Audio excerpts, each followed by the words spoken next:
तप के वर्ष 1000 हो,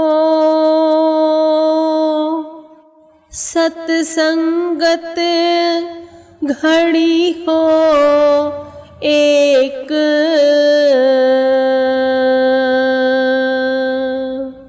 तो भी नहीं बराबरी।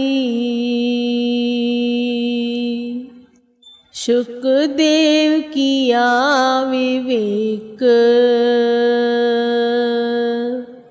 तो भी नहीं बराबरी।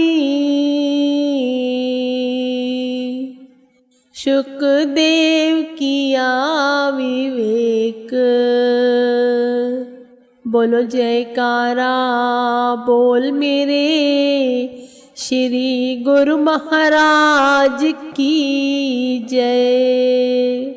गुरमुखों, संतों की संगति भगवान द्वारा बख्शी गई अमूल्य दात है। संतों का संग तभी ही मिलता है जीव को जब उसके भाग्य जगने प्रारंभ हो जाते हैं। जब संतों का संग मिले तब जीव को समझ जाना चाहिए कि अभी हमारे भाग्य उदय हो रहे हैं। सत्संग का प्रभाव महान है। संतों के वचन जो भी गुरमुख सुनता है, महापुरुषों के वचन सुनता है, मनन करता है और जब उन पर अमली जीवन करता है तो उसका जीवन सफल हो जाता है। क्योंकि संतों की संगत में बैठने से मनुष्य बुरे कर्मों से बच जाता है। उसके पिछले जन्मों के बुरे कर्म कट जाते हैं और वर्तमान में जो है वह सुधार होता है, जिससे कि भविष्य अच्छा बनता है। जब जीव महापुरुषों के वचन सुनता है तब महापुरुषों के वचन जीव के मन पर ऐसा गहरा प्रभाव डालते हैं जिनके प्रभाव से जीव का आत्म कल्याण होता है।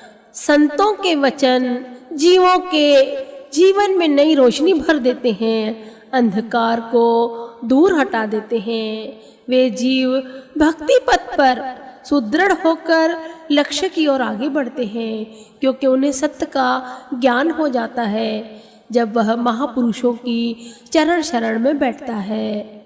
वेद शास्त्रों ने सत्संग की महिमा नेति नेति कह गाई है। एक समय की बात है, विश्वामित्र, जैसे कि आपको ज्ञात है कि बड़े ही तपस्वी थे और वशिष्ठ जी सत्संगी थे। इन दोनों में विचारों का मतभेद था। विश्वामित्र तप की सराहना करते जबकि गुरु वशिष्ठ सत्संग की महिमा का गायन करते। विश्वामित्र को लगता था कि तप के द्वारा, तंत्र मंत्र के द्वारा सब कुछ हासिल किया जा सकता है, किंतु गुरु वशिष्ठ को यही लगता था कि जब हम सत्संग सुनते हैं तो गुरु की रहमत बरसती है, भगवान की कृपा बरसती है और उसके द्वारा सब चीज़ों को पाया जा सकता है। इस बात पर दोनों ऋषियों में विवाद हो गया और वे दोनों प्रमाण दे देकर अपने अपने पक्ष को ऊंचा और श्रेष्ठ बताने लगे। दोनों अपनी अपनी जगह पर बलवान थे, वेद शास्त्रों को जानने वाले थे। जब शास्त्रार्थ करते हुए बहुत समय हो गया और कोई उचित फल न निकला तो अंत में दोनों के बीच यह बात ठहरी कि किसी तीसरे मनुष्य को न्यायकारी बनाया जाए और जो फैसला वह करे उसको ठीक समझा जाए। यह विचार कर दोनों वहां से चल पड़े और ब्रह्मा जी के पास पहुंचे। ब्रह्मा जी बोले, मुझे इस मामले में न लाओ और न मैं आपका फैसला करना उचित समझता हूँ, क्योंकि मैं जो कुछ कहूँगा वह एक के प्रतिकूल होगा और संभव है किसी को मेरी बात पर विश्वास न आए, क्योंकि वह दूसरे के लिए अनुकूल होगा। गुरमुख होता भी यही है। जब कोई दो में आपस में वाद विवाद होता है किसी बात पर, तब वो किसी तीसरे को खड़ा करते हैं जजमेंट करने के लिए। होता क्या है, वो दोनों बने या ना बने पर तीसरे की बिगड़ जाती है, क्योंकि तीसरा एक के लिए अनुकूल होता है और एक के लिए प्रतिकूल होता है। दोनों का वह साथ नहीं दे सकता। अगर सच बोलता है तो भी फंसता है और अगर झूठ बोलता है तो भगवान की नज़र में गिरता है। तो वह बंदा करे क्या, ठीक इसी प्रकार ब्रह्मा जी भी असमंजस में पड़ गए और उन्होंने इनकार कर दिया। ब्रह्मा जी ने कहा कि एक काम करो, तुम शिव जी के पास जाओ और जो भी वे आज्ञा दें उस पर अमल करो। फिर दोनों ऋषि कैलाश पर्वत पर पहुंचे। शिव जी पर्वत की चोटी पर मृगशाला बिछाए हुए विराजमान थे। दोनों की बातों को सुनकर हंसे और कहने लगे कि मेरे यहाँ न्याय नहीं हुआ करता, क्योंकि ज्ञान समदर्शी हुआ करता है। तुम लोग विष्णु के पास जाओ, वे मर्यादा पुरुषोत्तम है, वे तुम्हें हर बात का निश्चय करा देंगे। देखो गुरुमुखों, ब्रह्मा जी ने भी मना किया, अब शिव जी ने भी मना किया। दोनों ऋषि विष्णु भगवान जी के पास चले गए। जब दोनों ऋषि वैकुंठ पहुंचे तब विष्णु भगवान जी ने आदर सहित दोनों ऋषियों का सम्मान किया और वहां पर शुभ आगमन का कारण पूछा। दोनों ऋषियों ने हाथ बांधकर प्रार्थना की, भगवान, सत्संग और तप की महिमा पर झगड़ा हो रहा है, आप न्याय करें कि इन दोनों में विशेष कौन है। विष्णु भगवान बोले, मैं तुम्हारा झगड़ा मिटा तो दूं, परंतु मेरे विचार में उचित यही है कि तुम दोनों शेषनाग जी के पास जाओ, वे भली भांति इस झगड़े को समाप्त कर देंगे। विष्णु भगवान की आज्ञा पाकर दोनों वहां से विदा हुए और पाताल में पहुंचे। शेष जी अपने सहस्त्र मुखों से भगवान के नाम की स्तुति गा रहे थे। इन्होंने जाते ही प्रणाम किया और वहां बैठ गए। शेषनाग जी इनको देखकर बोले, आओ ऋषियों, कैसे दर्शन दिए। दोनों ने अपनी कथा सुनाई। शेष जी बोले, मैं तुम्हारा झगड़ा समाप्त कर दूंगा, पर तुम देखते हो कि मेरे सिर पर संपूर्ण धरती का बोझ है। यदि तुम में से एक थोड़े समय के लिए धरती को थाम रखे तो मुझे सोचने का अवसर मिल जाएगा। विश्वामित्र का स्वभाव बड़ा उग्र था। तुरंत उठे और अपने तप का बल देकर धरती को कंधों पर उठाने लगे, परंतु ज्यों ही धरती का बोझ कंधों पर पड़ा, एकदम घबरा उठे। महाराज, यह बोझ मुझसे नहीं सहा जाता।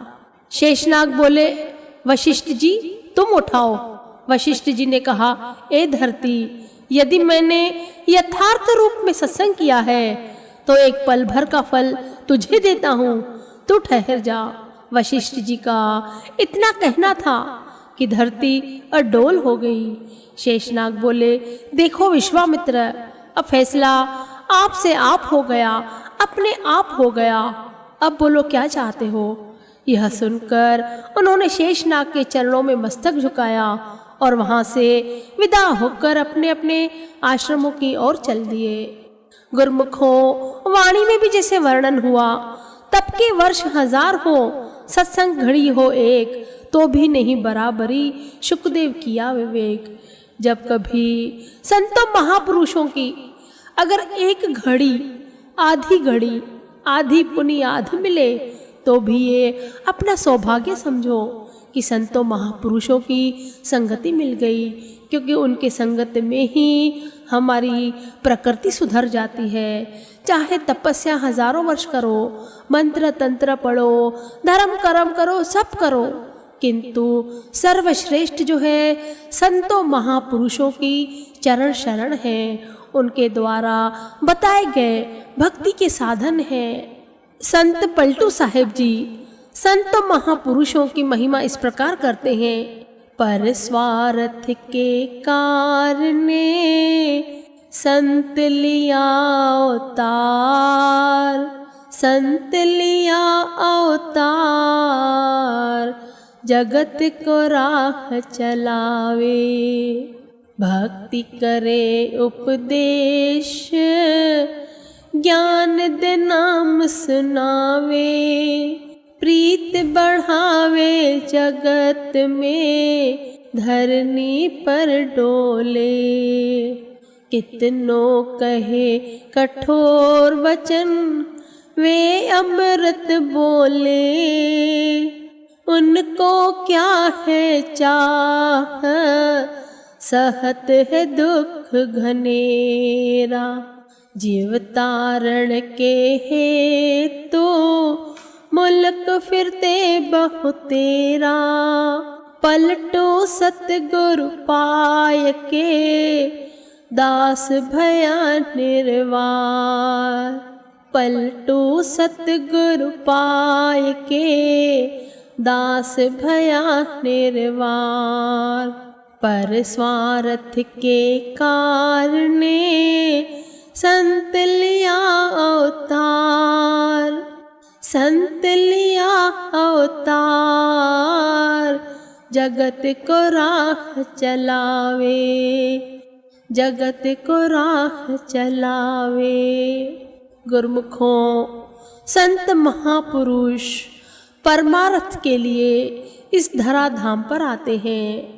उनका कार्य एक ही होता है, उद्देश्य एक ही है, जीवों का कल्याण करना, संपूर्ण सृष्टि का कल्याण करना। भक्ति के नियम बताकर, नाम की कमाई करवाकर जीवों को जीवन सफल बनाते हैं, उन्हें भव से पार कराते हैं।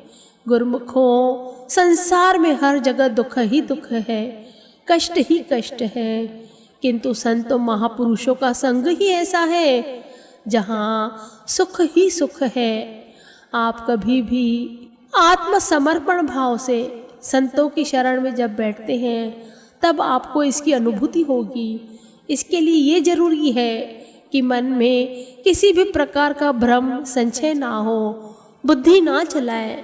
जो संत महापुरुष बोले उतना ही कार्य करे, वे ही कार्य करे, उनकी आज्ञा में चलते हुए ही कार्य करें। जितना हो सके सत्संगति में रहना जीवों के लिए बहुत आवश्यक है, क्योंकि यदि सत्संगति में नहीं रहेगा तो बुरी संगति में रहेगा, और जब बुरी संगति में रहेगा तो दुर्दशा भी बुरी होगी, व्यवहार भी बुरा होगा, कर्म भी बुरे बनेंगे और जीवन भी बर्बाद होगा। ठीक इसके अनुकूल ये होगा कि सत्संगति करें, इससे दशा भी बनेगी, दिशा भी बनेगी, और जब दशा और दिशा बनेगी तो जीवन भी सुधरता जाएगा, भाग्य उदय होता जाएगा। अतः गुरुमुखों से यही निवेदन है कि जितना हो सके संत महापुरुषों की संगति को ग्रहण करें, संत महापुरुषों की चरण शरण में बैठे, उनकी सेवा करें और अपने कर्म बनाते हुए, अपने जीवन को सफल बनाते हुए महापुरुषों की प्रसन्नता हासिल करें। बोलो जयकारा, बोल मेरे श्री गुरु महाराज की जय। गुरुमुखों, जैसा कि कल हमने आपसे कहा था कि सत्संग के अंत में रोज एक प्रश्न जो कि हमारे श्री परमहंसों से जुड़ा रहेगा वह पूछा जाएगा, और जिन गुरुमुखों को भी सही जवाब मालूम हो वह अपना ज्ञान दूसरे गुरुमुखों तक पहुँचाए। कमेंट में सही जवाब देकर जय सच्चिदानंद जी लिखें। आज का प्रश्न है गुरुमुखों, हमारे श्री परमहंस अद्वैत मत के ऐसे कौन से दो महान विभूतियाँ हैं, दो महापुरुष हैं जिनका जन्म स्थल एक ही है, और वह कौन सा है? गुरुमुखों, जवाब अवश्य दे। बोलो जयकारा, बोल मेरे श्री गुरु महाराज की जय।